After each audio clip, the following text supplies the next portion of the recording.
নিষিদ্ধ সংগঠন সিমির প্রতিনিধি হাসান ইমরানকে যারা রাজ্যসভায় পাঠায় তাদের সরকারকে আপনি কী বলবেন? এটা তো প্রমাণিত সত্য। বাংলাদেশের জঙ্গি ভোটার লিস্টে নাম উঠছে, ভোট দিচ্ছে।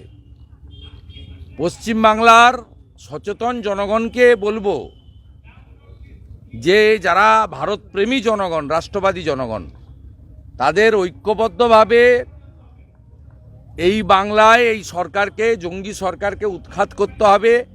গতকালই আমি বলেছি পশ্চিমবঙ্গে যে সরকারটা আছে এটা জঙ্গিদের সরকার। এর মুখ হচ্ছে সিদ্দিকুল্লাহ চৌধুরী, ফিরাদ হাকিমরা, জাভেদ খানরা, আর এর মুখোশ হচ্ছে মমতা ব্যানার্জি।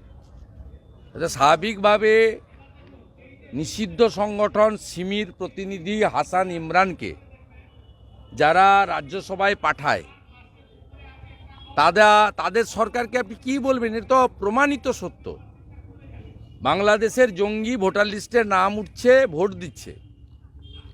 পশ্চিমবাংলার সচেতন জনগণকে বলবো যে যারা ভারতপ্রেমী জনগণ, রাষ্ট্রবাদী জনগণ, তাদের ঐক্যবদ্ধভাবে এই বাংলায় এই সরকারকে, জঙ্গি সরকারকে উৎখাত করতে হবে নিজেদের এবং পরিবারের এবং বাংলার সার্বিক নিরাপত্তার স্বার্থে। নইলে আগামী দিনে বাংলায় কোনো নারী, কোনো শিশু সুরক্ষিত নয়।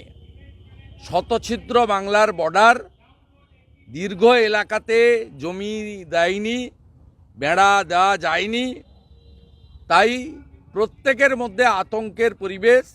আমাদের সঙ্গে তো 2-4 জন সিকিউরিটি থাকে, ওদের সঙ্গেও থাকে যারা আমরা পদাধিকারী, এমপি, এমএলএ ইত্যাদি। কিন্তু সাধারণ মানুষ কোথায় যাবেন? তাদের নিরাপত্তা কে দেবে? খুব আতঙ্কের পরিবেশ বিরাজ করছে। লোক যদি ভাবেন যে জঙ্গি ধরা পড়েছে মুর্শিদাবাদে, পূর্ব মেদিনীপুরের কি, জঙ্গি ধরা পড়েছে ক্যানিংয়ে, নদিয়ার কি, তাহলে ভুল করবেন। বাড়ির দুয়ারে এসে গেছে। এর আগে আমরা দুয়ারে সরকার শুনেছিলাম, এখন দেখলাম দুয়ারে জঙ্গি। বাংলায় কি খিলাফত করার লক্ষ্য ছিল এই জঙ্গিদের? বাংলাতে খিলাফত করার লক্ষ্য ছিল এই জঙ্গিদের? খিলাফত আমি বুঝি না ঠিক, উর্দু ভাষা, আমি বাঙালি। আমি যেটা বুঝি সেটা হচ্ছে বাংলাকে বাংলাদেশের সঙ্গে যুক্ত করে ইসলামিক স্থান করার পরিকল্পনা এদের ছিল। জঙ্গিদের কাছ থেকে জানা গেছে যে দুবাই থেকে টাকা আসতো জঙ্গিদের চাঙ্গা করার জন্য, এমন তথ্য উঠে এসেছে। এই বিষয়ে কি বলবেন? এর উত্তর মুখ্যমন্ত্রী এবং তার ভাইপো দিতে পারবে। মুখ্যমন্ত্রী যতবারই বিদেশে গেছেন, 2বার করে 2 দিন করে দুবাইতে থেকে গেছেন। আর মাননীয় ভাইপো বছরে 3বার আমেরিকা যান, দুবাই হয়ে যান, আবার দুবাই হয়ে ফেরেন। দুবাই তো আমরা যাই না, জানিও না কিভাবে কোথায় ঢুকতে হয়, বেরোতে হয়। পিসি জানে আর ভাইপো জানে। আরাকান সেনারা যেভাবে আক্রমণ করছে, অনেক রোহিঙ্গারা দেশ ছাড়া হচ্ছে। তাহলে কি আরাকান সেনারা যেভাবে আক্রমণ করছে, রোহিঙ্গারা পালাচ্ছে দেশ ছেড়ে, পশ্চিমবঙ্গকে তারা টার্গেট করতে পারে? এটার জন্য ভারতবর্ষের পররাষ্ট্রমন্ত্রী জয়শঙ্করজি যথেষ্ট। এটা আমার কাজ নয়। আমি একটি জাতীয় দলের একজন নির্বাচিত প্রতিনিধি। আমার লেভেলে যেটা বলার আমি বলেছি, এবং আমি আবারও বলছি, দিল্লির এলজি, দিল্লি পুলিশকে দিয়ে যেভাবে রোহিঙ্গাদের খেদিয়েছেন, বাংলায় খুব প্রয়োজন। বাংলাতেও এই রকম সরকার আপনারা আনুন, যিনি যোগীজির মতো সুশাসন দেবেন আর গুজরাটের মতো শিল্প আর কর্মসংস্থান দেবেন। বি.আর. আম্বেদকরকে কটু মন্তব্য করার জন্য অমিত শাহর বিরুদ্ধে সারা রাজ্য জুড়ে তৃণমূল মিছিল করছে। তৃণমূল তো কংগ্রেসের একটা ভাঙা অংশ। সেই তৃণমূলের মানে কংগ্রেসের কোনো অধিকার নেই বাবা সাহেবকে নিয়ে আন্দোলন করার। তার কারণ বাবা সাহেবকে 2বার লোকসভা ভোটে হারিয়েছিল কারা? কংগ্রেস। বাবা সাহেবকে আইনমন্ত্রী থেকে পদত্যাগ করতে বাধ্য করিয়েছিল কে? কংগ্রেস। ভারতরত্ন দিয়েছে কে? ভারতীয় জনতা পার্টির নেতৃত্বাধীন কেন্দ্রের এনডিএ সরকার। অতএব বাবা সাহেবকে যারা অপমানিত করে লোকসভাতে জিততে দেয়নি, তাদের মুখে বাবা সাহেবের বন্দনা মানায় না।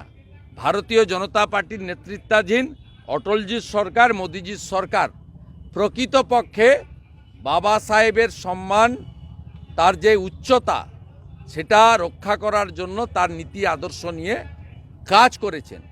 আর কংগ্রেসের মুখে এসব বড় বড় কথা মানায় না। কংগ্রেসের 50 বছরের রাজত্বে 77 বার সংবিধান সংশোধন করেছেন। অতএব কংগ্রেস বা কংগ্রেসের ভাঙা অংশ তৃণমূল, তাদের মুখে এসব জিনিস মানায় না। আর পশ্চিম বাংলায় সবচেয়ে বেশি অত্যাচারিত তফসিলি সম্প্রদায়, সবচেয়ে বেশি অত্যাচারিত। কালিয়াগঞ্জের রাজবংশী কন্যা, হাঁসখালির দলিত কন্যা, কুলতলি জয়নগরের মৎস্যজীবী পরিবারের দলিত কন্যা, এরা আক্রান্ত হয়েছে জিহাদিদের দ্বারা। আর এই জিহাদিদের সরকার হচ্ছে মমতা ব্যানার্জির সরকার। নিষিদ্ধ সংগঠন সিমির প্রতিনিধি হাসান ইমরানকে যারা রাজ্যসভায় পাঠায়, তাদের সরকারকে আপনি কী বলবেন? এটা তো প্রমাণিত সত্য। বাংলাদেশের জঙ্গি ভোটার লিস্টে নাম উঠছে, ভোট দিচ্ছে। পশ্চিমবাংলার সচেতন জনগণকে বলবো যে যারা ভারতপ্রেমী জনগণ, রাষ্ট্রবাদী জনগণ, তাদের ঐক্যবদ্ধভাবে এই বাংলায় এই সরকারকে, জঙ্গি সরকারকে উৎখাত করতে হবে। গতকালই আমি বলেছি, পশ্চিমবঙ্গে যে সরকারটা আছে এটা জঙ্গিদের সরকার।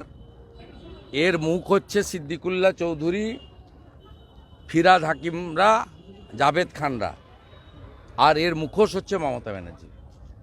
এটা স্বাভাবিকভাবে নিষিদ্ধ সংগঠন সিমির প্রতিনিধি হাসান ইমরানকে যারা রাজ্যসভায় পাঠায়, তাদের সরকারকে আপনি কী বলবেন? এটা তো প্রমাণিত সত্য। বাংলাদেশের জঙ্গি ভোটার লিস্টে নাম উঠছে, ভোট দিচ্ছে। পশ্চিমবাংলার সচেতন জনগণকে বলবো যে যারা ভারতপ্রেমী জনগণ, রাষ্ট্রবাদী জনগণ, তাদের ঐক্যবদ্ধভাবে এই বাংলায় এই সরকারকে, জঙ্গি সরকারকে উৎখাত করতে হবে, নিজেদের এবং পরিবারের এবং বাংলার সার্বিক নিরাপত্তার স্বার্থে। নইলে আগামী দিনে বাংলায় কোনো নারী, কোনো শিশু সুরক্ষিত নয়। শতছিদ্র বাংলার বর্ডার, দীর্ঘ এলাকাতে জমি দেয়নি, বেড়া দেওয়া যায়নি। তাই প্রত্যেকের মধ্যে আতঙ্কের পরিবেশ। আমাদের সঙ্গে তো 2-4 জন সিকিউরিটি থাকে, ওদের সঙ্গেও থাকে যারা আমরা পদাধিকারী।